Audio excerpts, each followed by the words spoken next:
Alhamdulillahi haqqa hamdi nahmaduhu wa nasta'inuhu wa nastaghfiruh wa na'udzu billahi min syururi anfusina wa min sayyiati a'malina. May yahdihillahu fala mudilla lahu wa may yudlilhu fala hadiya lahu.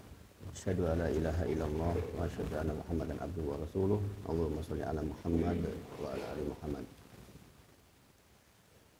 Kita bersyukur kepada Allah atas nikmat yang Allah titipkan kepada kita. Kita memohon kepada Allah agar nikmat ini bisa menjadi wasilah agar kita semakin bertakwa kepada Allah. Mudah-mudahan setiap nikmat yang Allah titipkan kepada kita menjadi sarana agar kita semakin dekat kepada Allah Subhanahu wa taala. Lagi salawat dan salam kita sampaikan pada junjungan kita Nabi Muhammad sallallahu alaihi wasallam. Kita berharap selalu berada di atas sunnah-sunnahnya, dimudahkan di dalam melaksanakan sunnah-sunnahnya, dan mudah-mudahan kita termasuk yang ditunggu oleh Rasulullah di Telaga Al-Kautsar insyaallah.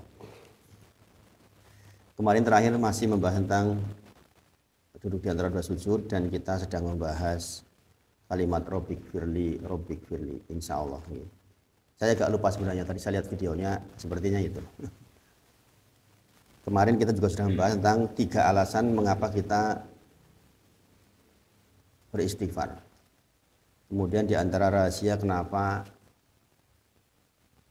berdoa, di antara duduk yang paling favorit adalah duduk iftiros, karena duduk di antara dua sujud juga duduk iftiros. Maka di luar sholat pun kalau kita berdoa bisa menggunakan iftiros. Ahli kesehatan juga menyampaikan bahwa iftiros itu sangat membantu kesehatan pinggang. Saya baca beberapa artikel terkait dengan itu. Kalau yang punya problematika dengan pinggang bisa duduk iftiros minimal 15 menit dalam sehari. Insya Allah akan membantu kesehatan. Itu pakar kesehatan yang menyampaikan seperti itu. Ada duduk-duduk yang lain nanti kita pelajari lagi insya Allah. Duduk iftiros, duduk tawaruk, duduk iqa yang dibolehkan, duduk iqa yang tidak dibolehkan, kemudian duduknya Rasulullah ketika sedang santai, dan lain-lain. Itu insya Allah nanti kita pelajari juga. Nah sekarang pembahasannya masih di kalimat Robbik Firli. 3 alasan utama kita beristighfar kemarin apa saja? Yang pertama, kenapa Pak? Nyatet buatan Pak? 3 alasan kita beristighfar. Yang pertama apa Pak? Karena banyaknya dosa-dosa kita. Kita setiap hari memproduksi dosa dengan sadar atau tidak sadar, baik dosa kecil maupun dosa besar. Melihat gambar yang tidak berjilbab itu juga bagian dari dosa. Sementara kita sekarang sangat akrab.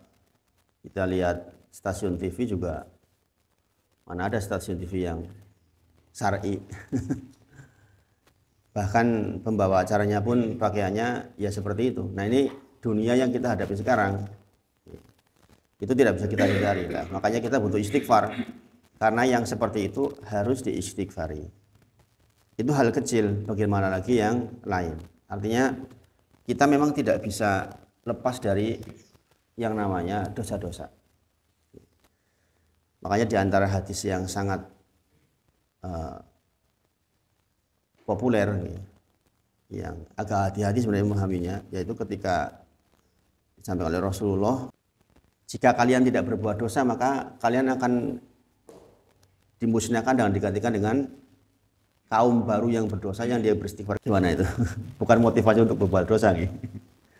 Jikalau kalian tidak berdosa, maka justru akan dimusnahkan oleh Allah, kemudian digantikan kaum baru yang berdosa, yang dengan dosanya dia beristighfar kepada Allah, kemudian Allah ampuni. Maksud hadis itu maksudnya bahwa mustahil orang itu nggak berdosa, maksudnya. Mustahil orang itu mungkin nggak berdosa, pasti akan memproduksi dosa-dosa. Apalagi di zaman seperti sekarang ini yang tidak usah keluar rumah untuk membuat dosa, di dalam rumah pun bisa banyak sekali memproduksi dosa. Maka dengan itu kita membutuhkan banyak sekali istighfar. Bahkan Rasulullah Shallallahu Alaihi Wasallam pun menyampaikan la yazalu lisanuk rotoban min dzikrillah. Selalu basahi lisanmu dengan zikrullah. Salah satunya adalah istighfar. Jadi ini adalah ibadah yang agung, pahalanya besar, bisa kapan saja. Tapi sekali lagi sedikit orang yang mampu melakukannya. Zikir itu begitu. Ibadah agung, pahalanya besar, bisa di mana saja, kecuali tempatnya nggak diizinkan, seperti kamar mandi. Tetapi sedikit orang yang mendapatkan taufik untuk melakukannya. Ini jadi peringatan buat kita. Maka saya mengambil salah satu praktek ilmu dari salah satu ketua takmir masjid di salah satu yang saya ngajar di sana. Beliau orang aktif berkegiatan usaha, punya beberapa apotik. Beliau cerita ke saya, di sela-sela kesibukan itu untuk bisa pikir dengan baik, itu dia bikin schedule. Jadi habis subuh ini dia jadi perempuan, pokoknya habis subuh itu dia nggak kemana-mana, di masjid sampai suruh. Baik ada ceramah atau tidak, baik ada ngaji atau tidak, pokoknya beliau itu pada subuh itu harus bertahan di masjid sampai suruh, salat suruh setiap hari itu, setiap hari. Padahal beliau masih muda itu, masya Allah. Ya sebaya lah, bukan muda. Anaknya juga sudah kuliah juga. Kemudian padahal dia punya grup pengusaha yang menjadi penopang kegiatan masjid itu ya pengusaha, 4 orang utama. Ya di luar yang lain ya. Itu ada 4 orang yang jadi penopang kalau ada kegiatan-kegiatan terkait dengan masjid, itu mereka itu. Termasuk Jumat berkah hari Jumat itu juga dari 4 orang ini. Artinya ini orang jelas punya penghasilan bagus. Dan kesibukannya luar biasa. Saya tanya ke beliau, apa yang buat sibuk? Di antaranya adalah mengelola jualan yang terkait dengan obat-obatan dan yang terkait dengan herbal. Bagaimana caranya? Caranya itu dengan iklan di Google Ads dan lain-lain sebagainya itu. Kenapa kok jadi sibuk? Biaya iklannya saja satu bulan itu 120-an juta. Biaya iklannya itu. Saya tanya ke beliau berapa yang didapat di dalam satu fase 1 bulan. Itu dia rata-rata dapat 40 juta. Dengan iklan 120 juta, dia dapat keuntungan rata-rata 40. Seminim-minimnya 18 kata dia. Ini kalau parah banget tuh dapatnya 18 juta. Nah berarti ini orang sibuk ini. Nah bagaimana cara mengatur supaya tetap bisa zikir? Dia bilang, saya yang pertama mulai dari subuh itu, subuh pokoknya saya zikir sampai suruh. Ya zikrullah, begitu selesai subuh sampai suruh, setiap pagi. Dia khawatir nanti sesiangan dia sangat sibuk. Kemudian nanti, Waalaikumsalam warahmatullahi wabarakatuh, jeda-jeda antara waktu misalnya dari suruh sampai duha, dia nganter, masih sempat nganter anak itu. Nganter anak itu apa zikirnya? Dia tulis itu. Hari ini zikir saya antara suruh sampai duha itu ini. Nanti dari duha sampai duhur itu ini. Dari duhur sampai asar itu ini. Kayak gitu. Pokoknya meskipun dia berkegiatan di atas mobil atau apa, pokoknya tetap komitmen dengan jadwal itu. Dia tulis, beneran ditulis itu. Tunjukin juga ke saya itu. Nah, ini artinya apa? Beliau mempraktekkan ini, la yazalul lisanuk rotoban min dzikrillah. Selalu basahi bibir ini dengan zikrullah. Di zaman sekarang loh, ada orang yang setiap pagi mampu bertahan di masjid sampai suruh dan sholat suruh. Padahal orang yang sangat sibuk, masih muda. Makanya dia bisa menggerakkan kegiatan masjid itu luar biasa juga, luar biasa. Tantangan di masjid itu tuh besar sekali, karena perumahannya perumahan orang mantan pejabat itu loh. Mantan pejabat kan diatur angel, biasa ngatur, diatur angel pol-polan. Tapi alhamdulillah di bawah kepemimpinan beliau itu bisa berjalan. Saya di masjid itu tuh jauh sebelum beliau jadi takmir. Sebelum ini takmir yang dulu itu sampai pindah masjid. Saking angel pokoknya diaturnya angel banget itu. Jadi masalah sekarang alhamdulillah berjalan setiap malam Rabu dengan saya itu sudah berjalan berarti sudah termasuk tahun kedua ini berarti. Ya, alhamdulillah.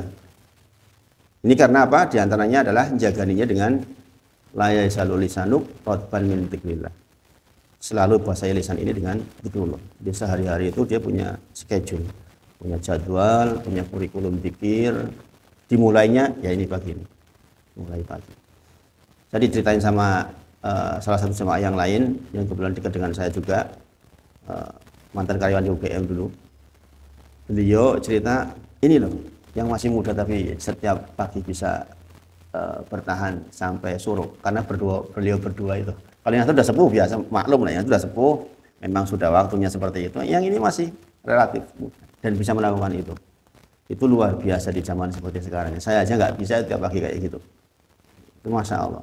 Saya banyak justru mempraktikkan itu pada asar, bisa bertahan di masjid itu. Tapi kalau pagi kadang-kadang ya, kalau pas lagi nggak ceramah ya pulang setelah sholat subuh. Itu luar biasa itu. Ini mungkin bisa jadi inspirasi buat jenengan. Anaknya satunya di ITB, satunya di UGM. Jadi diberi anak-anak cerdas juga, alhamdulillah. Dan ada satu hal yang mungkin bisa jadi pelajaran buat kita. Kemauan untuk belajar Al-Qur'annya itu luar biasa.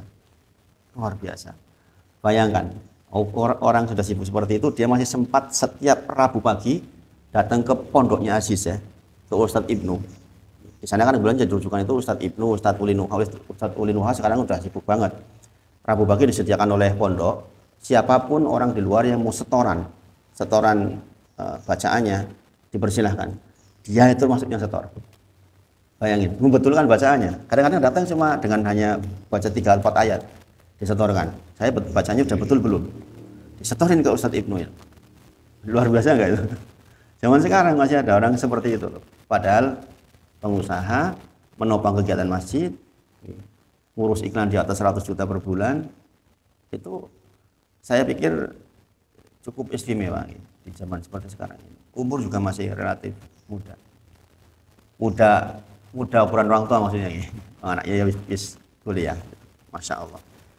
Mudah-mudahan bisa jadi inspirasi buat kita, dan diantara yang ditekankan adalah istighfar.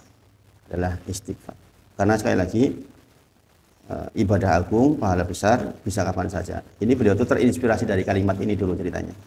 Dari la yazalu lisanuk radban min dzikrillah. Ketika Ustaz dulu menyampaikan tentang selalu basahi bibir ini dengan istighfar atau dengan zikir, dia langsung, karena dia orang lapangan, langsung mempraktekkan itu. Oh, gini loh caranya gitu. Nah, sekarang bermanfaat buat saya kan. Ya saya sampaikan ke jenengan. Beneran ditulis itu. Kalau enggak nanti sampai sore tahu-tahu lewat, perlu zikir. Coba jenengan kalau enggak diniati betul itu sedikit loh kita zikir. Jadi kalau dengan cara seperti ini insya Allah akan sangat membantu. Kemudian Rasulullah pun, ini kemarin kita sudah bahas, Rasulullah pun kadang-kadang merasa hati tidak tentram. Innahu la yughon 'alal qalbi. Innahu la yughon 'alal qalbi. Kadang-kadang saya juga merasakan enggak enak hati, kata Rasulullah. Wa inni la astaghfirullah fil yaumi mi'ata marrah. Maka dalam kondisi seperti itu saya beristighfar mi'ata marrah, 100 kali. Ini Rasulullah sallallahu alaihi wasallam. Jadi alangkah malunya kita kalau kita tidak melakukan itu. Rasulullah saja yang sudah dijamin masuk surga, dosa-dosanya enggak ada, saja masih mengatakan beristighfar minimal 100 kali sehari. Di dalam riwayat lain dikatakan ya ayyuhal mu'minun, wahai orang-orang mukmin, ya ayyuhal mu'minun. Ini bukan orang muslim lagi tapi di atasnya muslim, mukmin. Meskipun penyebutan mukmin berarti ya muslim. Ya ayyuhal mu'minun, tubu ilallah, bertobatlah kepada Allah. Fa inni atubu ilaihi fil yaumi mi'ata marrah. Sesungguhnya saya pun, kata Rasulullah, bertobat kepada Allah sehari mi'ata marrah, minimal 100 kali dalam sehari. Apa beda istighfar dengan bertobat? Bedanya apa? Beda istighfar dengan bertobat. Istighfar dengan tubu ilallah.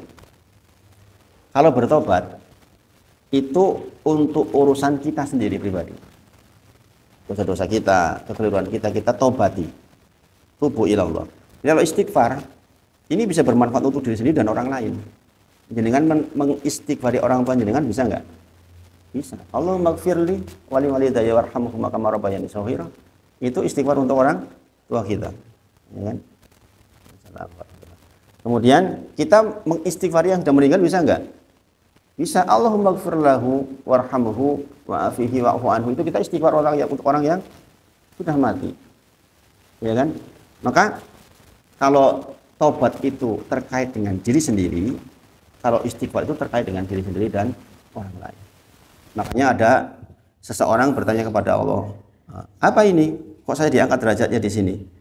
Maka dikatakan istighfari waladikalaka, karena istighfarnya anak-anakmu. Artinya apa? Anaknya yang melakukan istighfar, orang tuanya mendapatkan kedudukan yang tinggi karena istighfarnya. Itulah mengapa di antara definisi anak soleh adalah anak yang mengistighfari orang tuanya. Jangan lupa itu sehari-hari. Mereka sudah nggak bisa beramal yang sudah meninggal. Kalau bukan kita yang istighfar, terus siapa? Waalaikumsalam warahmatullahi wabarakatuh. Nah sekarang memproduksi dosa itu sudah kelaziman karena HP itu isinya ya cuma dosa sebenarnya. HP itu bisa sangat bermanfaat, tapi sisi lain betul-betul mendatangkan madharat yang sangat banyak. Pasti maksiat nih kalau HP guys, pasti. Saya bilang zaman sekarang pegang HP itu pasti maksiat, tidak mungkin tidak. Kenapa? Maksiat bisa jadi lewat melihat, bisa lagi lewat mendengar, baca, komentar. Coba. Jadi dengan melihat, mendengar, membaca, berkomentar. Kemudian semua itu melihat, membaca, mendengar, komentar itu akan terbias di hati panjenengan. Akan terbias. Apa yang jenengan baca itu terbias di sini. Enggak mungkin enggak.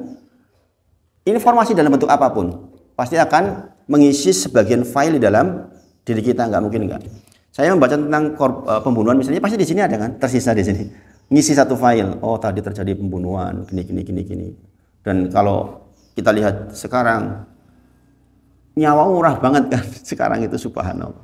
Ada yang ditaruh di septic tank, ada yang, macam-macam itu, subhanallah. Bahwa ya ini ciri akhir zaman gitu. Bahkan apa yang disampaikan Rasulullah 1400 tahun yang lalu pun sudah terjadi di Indonesia. Orang tidak lagi malu berhubungan badan di tengah jalan. Di Bali kan kemarin sempat heboh kan. Subhanallah. Orang di depan rumah warga melakukan begitu. Orang luar dan orang Indonesia. Jadi itu sudah terjadi di Indonesia, itu sudah. Tempat yang dibangga-banggakan menghasilkan banyak devisa, ternyata termasuk devisa kemaksiatan akhirnya kan. Keburukan yang diterima. Maka jangan silau dengan dunia. Dunia itu cuma begitu saja ya. Subhanallah. Jadi sekali lagi tools atau alat untuk memproduksi dosa-dosa sekarang itu sudah di tangan kita. Nggak bisa enggak. Kita nggak bisa menghindari seperti itu. Karena kebiaya zaman sekarang menghindar dari HP juga kan nggak bisa. Ya kan? Aktivitas harus dengan HP dan sebagainya. Nah ini secara tobi'i atau secara asal memang kita diliputi dosa-dosa terus-menerus. Makanya kalau kita melihat wal asr innal insana lafi khusr itu beneran banget, kerasa banget di zaman sekarang itu. Innal insana, sesungguhnya manusia itu lafi khusr, di dalam khusr. Khusr itu kerugian yang meliputi, bayangin. Kerugian yang meliputi dari depan, dari belakang, dari atas, dari bawah, dari kanan, dari kiri, itu begitu tuh. Sekarang begitu sekarang. Makanya tantangan remaja di zaman sekarang itu beda dengan zaman kita, lebih parah sekarang itu. Bayangin orang penggiat supaya tidak terjadi LGBT. Ini orang ini. Tokoh, kedudukannya baik, ekonominya baik. Datang ke saya. Anaknya LGBT, bayangin gimana ujiannya itu, subhanallah. Saya itu penggiat Ustadz untuk menghindari LGBT. Saya yang mengkampanyekan jangan LGBT. Lah anak saya sendiri LGBT sekarang. Sakitnya kayak mana itu. Normal ini, orangnya dulunya normal. Gara-gara jadi korban LGBT. Diem nggak mau ngomong tadinya. Akhirnya ternyata dia kena LGBT sudah sampai level yang parah. Level berhubungan badan maksudnya. Kemudian sekarang dia jadi pelaku LGBT. Makanya pelaku LGBT kebanyakan itu korban LGBT. Dia sekarang jadi pelaku aktif LGBT. Ini menanganinya tuh harus gimana? Coba jadi orang tua kayak gitu. Subhanallah. Makanya jangan berdoa itu. Sekarang nggak laki-laki nggak perempuan. Dulu kan jagain anak perempuan lebih berat ya. Sekarang mah nggak laki-laki nggak perempuan itu jagainya berat banget. Nah ini karena apa? dosa seperti itu. Jadi kan tahu nggih bahwa di antara dampak dari dosa nuktatun sauda fi qalbi, bahwa setiap kali perbuatan dosa, apa yang kita dengar, apa yang kita lihat, apa yang kita baca, apa yang kita komentari, itu akan meninggalkan nokta hitam, nuktatun sauda di dalam hati ini. Nah, di antara dampak yang paling parah, banyaknya noktah itu, nanti kita akan dibuat nggak bisa membedakan yang baik dengan yang buruk. Itu loh masalahnya. Bagi mereka itu, kita kan muntah-muntah toh mendengar orang LGBT, ya enggak? Ya enggak? Sampai saya ngobrol sama Amar itu, Mar, temanmu yang kena LGBT itu, ada kan temannya Amar yang kena LGBT juga. Itu gimana? Iya, saya juga kadang-kadang nggak habis pikir ya. Dia cerita, saya membayangkan bau mulutnya aja kayak mana. Kok bisa melakukan hal begituan? Ada temannya Amr juga ada yang kena seperti itu. Subhanallah. Nah, karena apa? Banyaknya noktah-noktah yang kecil-kecil itu loh, dalam jumlah yang sangat banyak. Oke. Sehingga mungkin sudah sepertiga hatinya, setengah hatinya itu sudah kena noktah itu. Yang kalau di dalam surah Al-Mutaffifin, kalabal rona ala qulubihim. Oke. Jadi ketika sudah di ron, itu hitamnya sudah meliputi. Nah, akan menimbulkan dampak. Dampaknya adalah diantara yang paling parah, ya itu nggak bisa membedakan yang baik dengan yang buruk. Bagi dia itu normal-normal saja. Bagi orang yang lagi waras melihatnya, loh kok aneh banget ya bisa begitu. Tapi bagi dia normal-normal saja. Nah, ini yang kita hindari dari dosa itu. Istighfar. Ini nanti kita bahas juga. Istighfar kan karena dua hal nih. Masih ingat nggak? Karena sitr dan wikoya. Sekali lagi, ini jangan perhatian, dan ini dikampanyekan kemana-mana. Istighfar dari kata mikfar. Tolabul magfirah. Tolabul itu meminta. Magfirah itu ampunan. Magfirah dari kata apa? Mikfar. Mikfar apa masih ingat nggak? Mikfar itu topi wojo. Topi wojo. Kalau ini namanya kolan suah. Nah, kenapa istighfar diambil dari kata mikfar bukan kolan suah?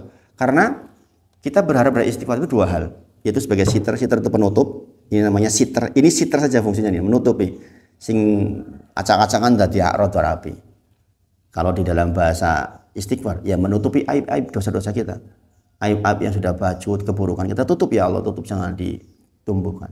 Tutup aib saya di depan istri saya, tutup aib saya di depan tetangga saya, tutup aib saya di depan anak-anak saya, tutup aib saya di akhirat nanti. Itu sitr. Yang kedua adalah sebagai pelindung. Nah, sebagai pelindung atau al-wiqayah, maunya supaya ditotok nggak sakit. Maksudnya diantaranya adalah agar tidak timbul dampak maksudnya. Dosa yang sudah baju itu jangan berdampak maksudnya. Dampak terkecil misalnya sakit badan. Dampak terkecil misalnya ban bocor. Dampak terkecil misalnya tabrakan. Dampak terkecil misalnya anak-anak sakit. Itu dampak dari dosa-dosa. Tapi dampak yang paling parah adalah ketika kita hatinya nggak bisa membedakan baik dan buruk. Ini masalah. Contoh. Orang tangi-ungi kok santai wae. Nggak bangun malam kok santai rasanya, hati itu nggak ada perasaan semreset. Oh, ya Allah kok orang tangi-ungi toh. Ini dampak dosa ini. Atau sholat kok mundur-mundur kok nengati kita biasa. Nggak ada perasaan bersalah. Nah, ini masalah ini. Itu dampak di antara dampak yang paling parah dari dosa itu. Jikalau kita merasakan hati kita seperti itu bahaya banget itu. Ketika kita, Imam Al-Qurtubi rahimahullah ta'ala menyampaikan, jikalau hati kita bersih, maka hati kita akan punya sensitivitas terhadap kebaikan yang ditinggal dengan sensitivitas yang tinggi. Ya contohnya tadi, orang sholat duha wis mereset. Ya Allah kok yo liwat tekan budak ora sholat duha toh. Ya Allah kok yo ora zikir pagi toh. Itu loh. Nah, ketika tidak terjadi seperti ini sedang bermasalah hati kita itu. Dan itu dampak dari dosa-dosa. Menakutkan kan dampak dosa itu? Menakutkan loh. Makanya kita beristighfar supaya kita terhindar dari yang demikian. Supaya dosa itu tidak berdampak. Nek wis baju dosa wong yo nyatane dhewe ora bisa menghindari, itu jangan jadi dampak. Maka kita ucapkan astagfirullah. Astagfirullah. Astagfirullah. Nah, bahasa kasarnya ojo nganti bengong ora dikir itu. Bahasa kasarnya kira-kira gitu loh. Jangan sampai kita kok bengong ora dikir. Di atas motor kah? Lagi bekerja kah? Mas Wawan lagi masang CCTV kah? Ini tuh bunyi terus maksudnya itu. Bunyi terus, itu yang akan menambah keuntungan kita insya Allah. Keuntungan akhirat kita. Dunia akhirat. Keuntungan dunia akhirat. Nanti kita bahas ada 13 fungsi atau faedah. Kemudian yang kedua kemarin apa? Tidak mampu bersyukur terhadap nikmat Allah yang banyak. Sebagai contoh saya sampaikan kemarin adalah orang keluar dari kamar mandi aja doanya apa? Ghufranak. Ini dari kamar mandi loh ya, dari kamar mandi. Ingin menunjukkan apa? Nikmat besar itu, nikmat besar di kamar mandi itu kadang-kadang nggak disyukuri. Orang mikirnya kalau udah habis buang, rampung ya wis, ya kan? Pipis wis. Padahal Rasulullah ajarkan mintalah ampun setelah itu. Kenapa? Nyatanya kamu tuh nggak bersyukur dengan itu, ya kan? Kebayang nggak kita nggak bisa pipis 5 hari, hancur badan kita itu. Nggak bisa buang air besar 3 hari. Dia dele-dele usus besar kita itu ke rumah sakit. Nah, yang seperti itu kadang-kadang kita nggak syukuri itu. Dan kita luput dari yang seperti itu. Makanya begitu keluar langsung ghufranak. Ya Allah, ampuni aku. Ampunanmu ya Allah, ampunanmu ya Allah. Itu. Karena kenyataannya kita tidak bisa bersyukur terhadap nikmat-nikmat. Apalagi nikmat bisa melihat, nikmat bisa menghirup, nikmat bisa ngomong, nikmat bisa duduk. Banyak banget. Setidaknya di dalam Al-Quran itu ada 2 kalimat redaksi yang sama terkait dengan perhitungan nikmat. Wa in ta'udu nikmatallahi, jikalau engkau hendak menghitung nikmat-nikmat Allah, la tuhsuha. Ini 2 kali dalam Al-Quran. 2 atau mungkin lebih, yang saya hafal 2. Jikalau engkau hendak menghitung nikmat Allah, niscaya la tuhsuha. Enggak mungkin bisa ngitung. Nah contohnya tadi itu. Jadi kan kepikir nggak? Mungkin kalau jangan nggak ngaji nggak kepikir loh bersyukur bisa pipis. Ya enggak? Bersyukur bisa buang air besar. Jangan kalau nggak ngaji yakin itu nggak akan kepikir itu kayak gitu. Bahwa hubungan ghufranak, hubungan keluar dari kamar mandi dengan kalimat ya Allah ampunanmu ya Allah, itu maksudnya. Jadi kita mungkin ya doa saja, biasa aja doa itu apalan doa dari kecil. Padahal maknanya adalah itu tadi kita memintakan ampun kepada Allah atas kekeliruan kita karena nggak bisa bersyukur tadi itu loh. Nah ini seperti ini, masya Allah. Makanya pentingnya ngaji itu, masya Allah. Quran surah An-Nahl ayat 18. Mungkin kalau jangan mau catat Quran surah An-Nahl ayat 18 dan Quran surah Ibrahim ayat 34. Wa in ta'udu nikmatallahi la tuhsuha. Quran surah An-Nahl ayat 18 dan Ibrahim ayat ke-34. Ini redaksinya sama. Nanti jangan bisa baca tafsirnya. Baca tafsirnya. Tafsir Kemenang itu bagus untuk dipelajari. Ingat. Wa ma bikum min nikmati faminallah. Apa saja nikmat yang kita terima, faminallah, itu dari Allah. Ini penting ini. Ini jangan install betul di dalam diri panjenengan. Mengapa kita istighfar? Wa ma bikum min nikmati faminallah. Ini juga Quran surah An-Nahl 53. Yaitu seluruh nikmat yang kita terima ini dari Allah. Jadi mau pinter kayak apa, itu tuh ya nikmat dari Allah. Mau kekayaan kayak apa, itu nikmat dari Allah. Nggak perlu sombong. Kadang-kadang kita merasa dengan kedudukan kita sombong, la ilaha illallah. Itu cuma titipan aja itu. Faminallah. Ini ada seorang dokter yang mendengar kalimat ini, padahal ini ya sudah dengar dari lama loh. Kadang-kadang orang itu butuh klik sesuatu. Itu kebetulan kliknya dengan saya. Dia bilang, Ustadz, ya Allah Ustadz, saya itu baru sadar ada ayat begitu. Wa ma bikum min nikmati faminallah. Saya itu kayak baru sadar bahwa ada ayat seperti itu dari jenengan ini hari ini. Nah itu kadang-kadang orang bisa klik satu waktu. Dia merasa selama ini sebagai dokter, kedudukannya tinggi, kemudian punya jejaring yang banyak. Itu dia merasa ya ini hasil usaha saya. Gitu. Perasaannya begitu perasaannya. Dia kan orang sekolah kayak saya gitu. Saya mati-mati untuk dapat gelar ini gitu. Maka saya pantas mendapatkan sebutan-sebutan baik atas itu. Bayangin. Padahal wa ma bikum min nikmati fa minallah, dari Allah. Berarti dokternya dia juga dari Allah, jangan lupa gitu. Apapun.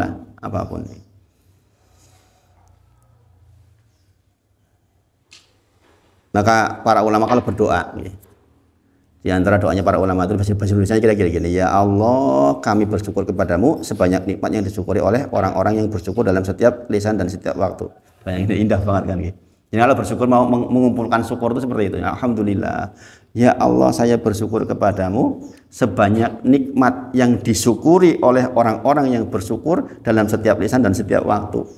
Berarti kita sedang bersyukur sebagaimana syukurnya Rasulullah, bersyukur sebagaimana syukurnya orang-orang soleh. Ya Allah saya bersyukur, alhamdulillah ya Allah saya bersyukur kepadamu sebanyak syukur nikmatnya orang-orang yang mensyukuri nikmatmu di dalam setiap lisan dan setiap waktunya. Masya Allah. Masya Allah. Jadi kalau kalimat-kalimatnya para ulama itu, kalau merangkai kalimat itu indahnya luar biasa kalau kita mau pahami. Kita nggak kepikir kalau belajar kayak gitu. Saya bersyukur kok sebanyak yang orang-orang bersyukur itu loh. Pokoknya orang lain bersyukur jumlah itu, saya begitu gitu lah kira-kira. Paham nggak? Ini di dunia ini kan banyak orang bersyukur nih, ya Allah. Ada yang kufur nikmat, ada yang syukur nikmat. Saya bersyukur kepada Engkau ya Allah dengan jumlah syukur yang mereka lisankan itu di setiap waktu dan setiap lisannya. Masya Allah. Itu indahnya luar biasa itu. Nah, tetapi kenyataannya walaupun kita sudah bersyukur sedemikian rupa, tetap saja sesungguhnya kita masih tidak bisa bersyukur untuk seluruh nikmat Allah. Maka kita ucapkan astagfirullah. Astagfirullah. Kemudian karena kita tidak bisa beribadah kepada Allah sebagaimana seharusnya. Siapa yang bisa sholat 2 rakaat sempurna? Gak ada saya kira. Apalagi 4 rakaat kok khusyuk kabeh setiap detik demi detiknya dari takbiratul ihram sampai salam. Kita sudah belajar tentang bahwa sholat itu by definisi dimulai dengan takbiratul ihram dan diakhiri dengan salam. Berarti ruang itu adalah ruang khusyuk sebenarnya kan.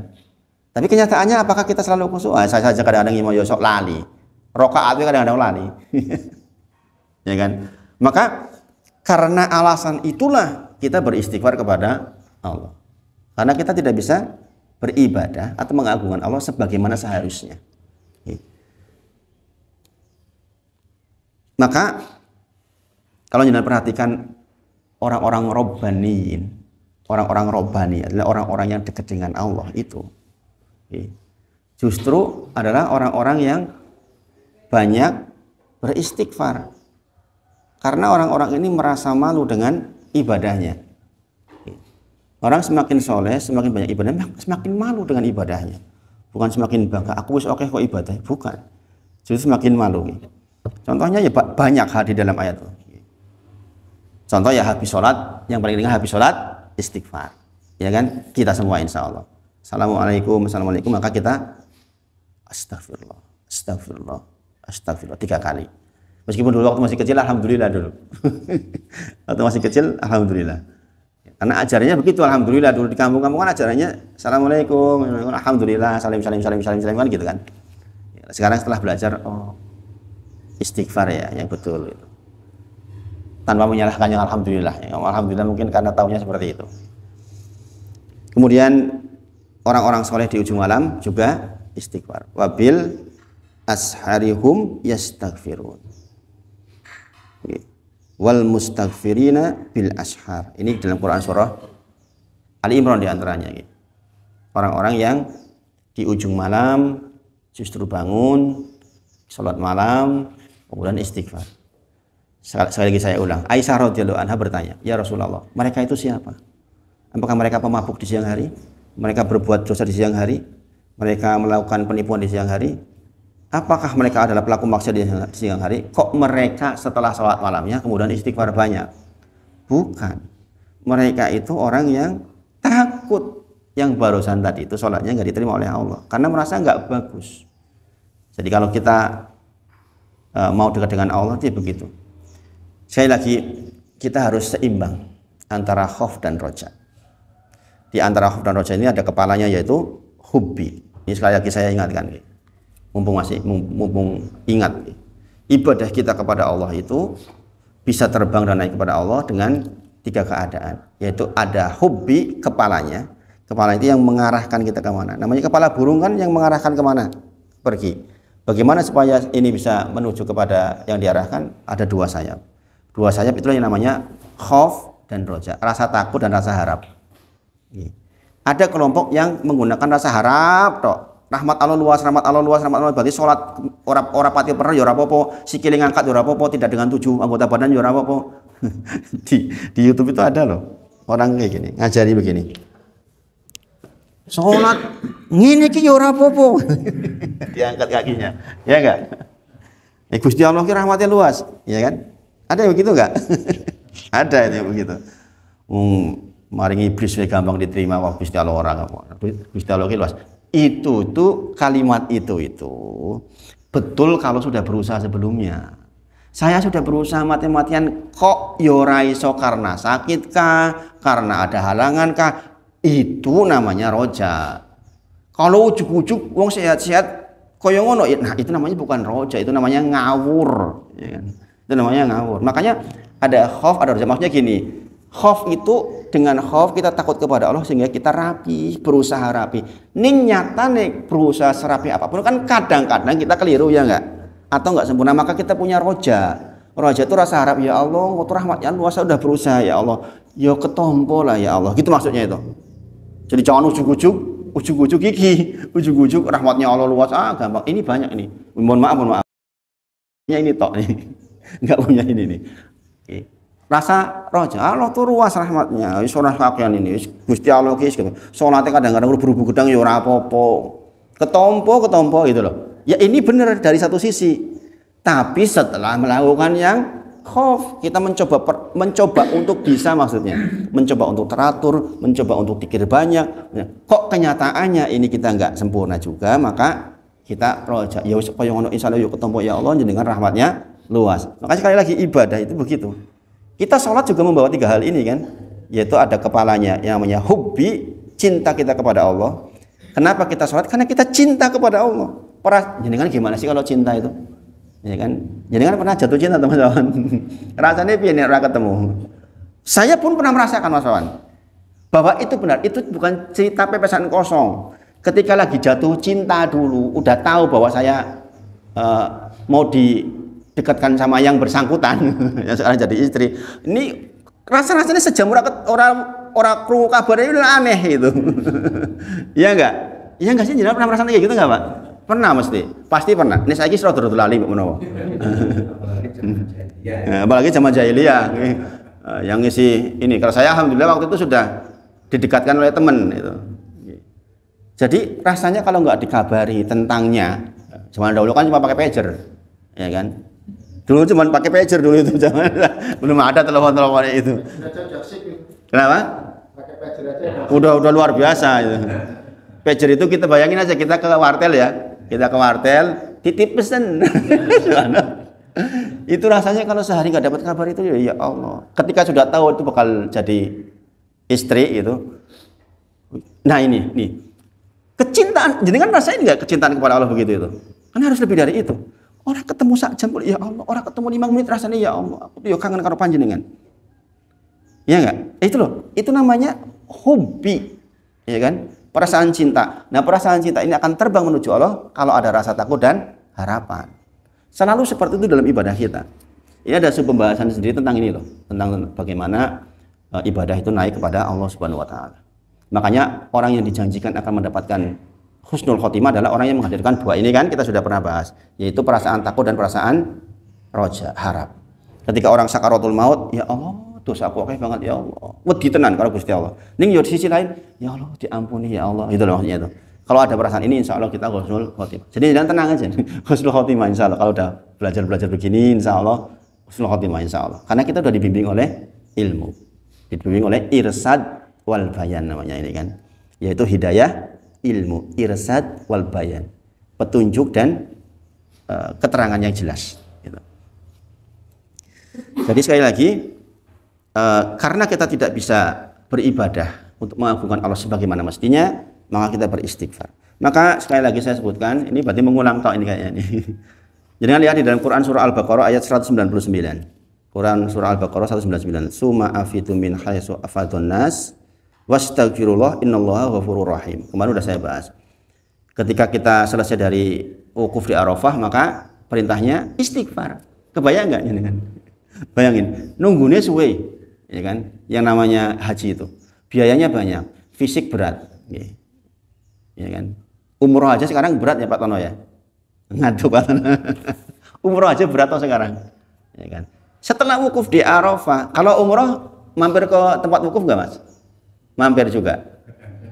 Kadang-kadang ada program, kadang-kadang ya, diperlihatkan, ya kan? Haji kan al-hajj adalah wukuf di Arafah. Haji adalah wukuf di Arafah. Nah, berarti puncaknya haji yaitu. Tapi setelah dari Arafah dikatakan tsumma afidu min haitsu afadunas.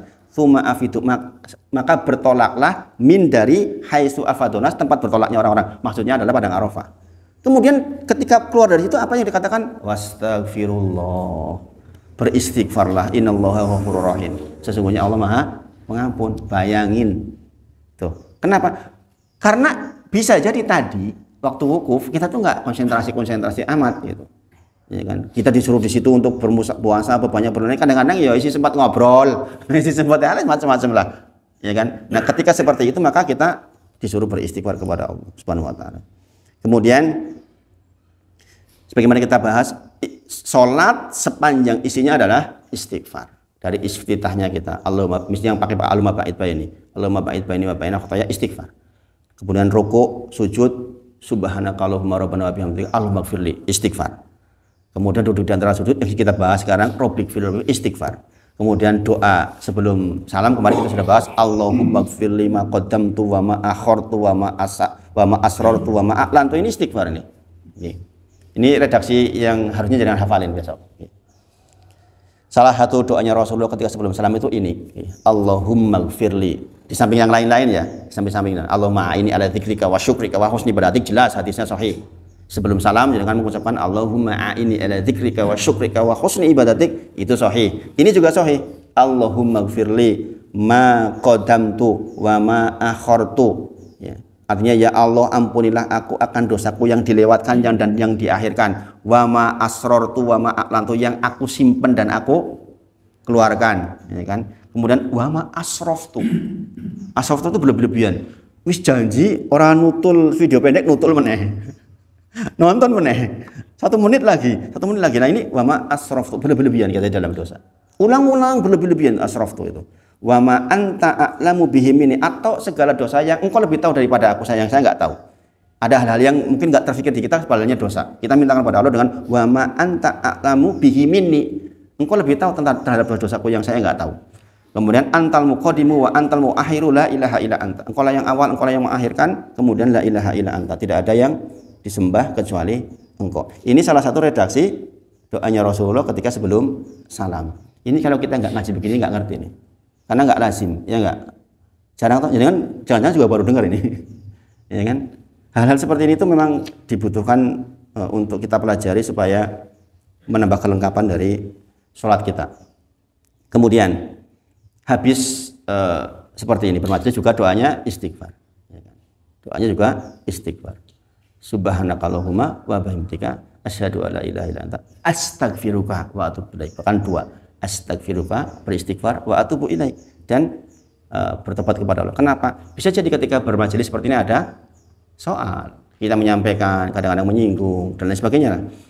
Nah, ini perlu jangan perhatikan ya. Yang namanya bermajelis itu lebih dari 1 orang namanya bermajelis. Jadi doa tadi itu bukan hanya setelah ngaji begini, bukan. Jenengan habis ngobrol-ngobrol itu, jenengan juga tutup dengan subhanakallahumma rabbana wa bihamdika asyhadu alla ilaha illa anta astaghfiruka wa atubu ilaik. Mau pakai robana mau enggak pakai robana enggak masalah, ya, jangan disoal. Jadi doa itu berlaku untuk seluruh majelis yang kita ikuti. Maka jangan yang sudah ngaji seperti ini biasakan. Kemudian di atas semua itu tentu saja kisah hidup Nabi Muhammad SAW juga demikian. Beliau adalah orang yang selalu karena Allah, ikhlas karena Allah, semua perbuatannya dibimbing oleh Allah. Pun tetap disuruh istighfar sebagaimana kita pelajari di Al-Fajr tafsir surah An-Nasr. Idza jaa nasrullahi wal fath. Ketika sudah datang pertolongan An-Nasrullah wal fath dan kemenangan. Kemudian wa ra'aitan nasa yadkhuluna fi dinillahi afwaja. Kita melihat orang berbondong-bondong masuk Islam. Fasabbih bihamdi rabbika wastaghfir. Bertasbihlah dengan memuji Allah dan beristighfarlah. Bayangin, penutup kehidupan Rasulullah begitu. Gara-gara ceramah ini, seperti ini. Tahu nggak? Sabtu besok saya suruh ngisi apa judul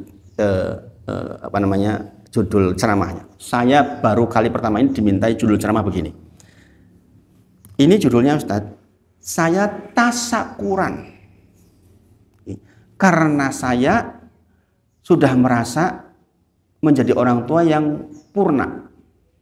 Punya anak 4, sudah ketoto kabeh, sugih kabeh. Dhek ya sugih, anak ewat sugih kabeh, ketoto kabeh. Dia dengar idza jaa nasrullah, dia takut, berarti saya sudah dekat waktunya Ustaz. Sementara saya suami belum rapih ke masjid. Ini ibu-ibu nih. Maka dia minta tolong besok ceramah di rumah dengan judul tadi bersyukur atas nikmat anak dan bersyukur bahwa telah diberikan kemenangan oleh Allah. Maka tinggal tunggu waktu untuk innalillahi wa inna ilaihi raji'un. Saya sampaikan untuk mencegah itu, tentunya bukan mencegah dalam arti secara khusus ya, mencegah kematian cepat maksudnya. Gawe kegiatan. Jadilah pengurus kajian, jadilah pengurus ini, pengurus itu, pengurus ini, pengurus itu agar ada aktif tantangan baru. Ojo wis rampung anak jadi kabeh wis meneng wae. Lah ya kuwi karek nunggu kuwi nek kuwi jelas cetha nek kuwi. Nggih, fasabih bihamdi rabbika wastaghfir. Makanya lihat pengurus-pengurus pengajian, panjang-panjang umurnya biasanya. Ini ngurusi karena dia mengurusi urusan umat. Allah tangguhkan. Tentu saja bagian dari rencana Allah itu, bukan mengubah dalam arti bahwa di lauh mahfuz dirubah, bukan. Bahwa dia ketakdir seperti itu. Dia ketakdir ketemu pengajian begitu. Ketakdir mengundang begitu. Akhirnya disadarkan. Masya Allah. Nah ini, jadi karena kita tidak bisa mengagungkan Allah secara mutlak sebagaimana yang semestinya, maka kita beristighfar. Ini 3 alasan, ini ngulang minggu kemarin. Masya Allah. Tapi masih menarik nggak kira-kira dibahas? Walaupun mengulang. Ada sesuatu yang berbeda nggak rasanya? Inilah pentingnya ngaji itu seperti itu. Walaupun mungkin bisa jadi diulang-ulang. Saya saja yang menyampaikan merasakan kok. Ini kenapa saya ulang-ulang dan saya sampaikan di banyak masjid. Nek rakoyo ngono ki jenengan ora dikir. Yakin udah. Jenengan lupa nggak istighfar. Tahu-tahu lewat sampai dhuwur nanti lah kurus istighfar toh. Ini yang tolong jenengan install betul ini. Apa yang dipakai oleh Pak Andri itu yang jadi takmir di Sorosutan itu. Jenengan pakai itu. Jenengan punya program. Mas Jono di atas motor nanti saya mau istighfar. Pas ngantar anak saya mau istighfar. Itu jenengan schedule betul itu. Pas saya ngantar ini, pas saya ini, pas saya ini, pas saya ini sambil istighfar. Karena apa? La yazalu lisanuk radban min dzikrillah. Memang kita disuruh oleh Rasulullah basahi terus lisan ini dengan zikrullah. Ada yang bertanya ibu-ibu ke saya setelah bahas ini, Ustaz, kok saya mendengar 2 kalimat yang ringan diucapkan dan besar berat timbangannya, kok bukan istighfar ya? Subhanallahil azim, subhanallah wa bihamdi, ya kan? Kalimatani habibatani ila rahmani, khafifatani ala lisan, takhilatani fil mizan. 2 kalimat yang ringan diucapkan, tapi berat timbangannya adalah subhanallahil azim, subhanallah. Ini redaksi yang lain. Maka dikatakan la yazalu lisanuk radban min dzikrillah itu tentu saja bukan hanya istighfar, tapi porsi istighfar lebih banyak. Sebagaimana saya sampaikan, kapan kita mengucapkan subhanallah, kapan kita istighfar, kembali bagaimana? Masih ingat enggak? Subhanallah itu seperti minyak wangi untuk baju kita yang bersih. Sekali lagi saya sampaikan ke jenengan. Ini penting ini. Subhanallah, ucapan subhanallah, maha suci Allah, mensucikan Allah.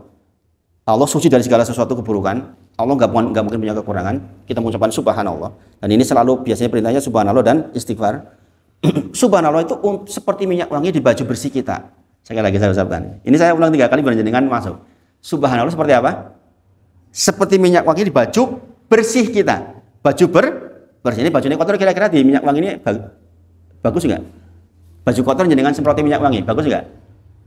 Enggak, tambah lecit biasanya. Ya kan wis kena keringat oke malah ditambahi. Nah, subhanallah itu minyak wangi untuk baju kita yang bersih. Kalau baju kita kotor bagaimana? Istighfar. Itu bedanya subhanallah dengan astagfirullah itu di situ. Kalau kita lagi merasa punya dampak-dampak dosa, rasa-rasanya kok hari ini banyak dosa, istighfar dibanyakin.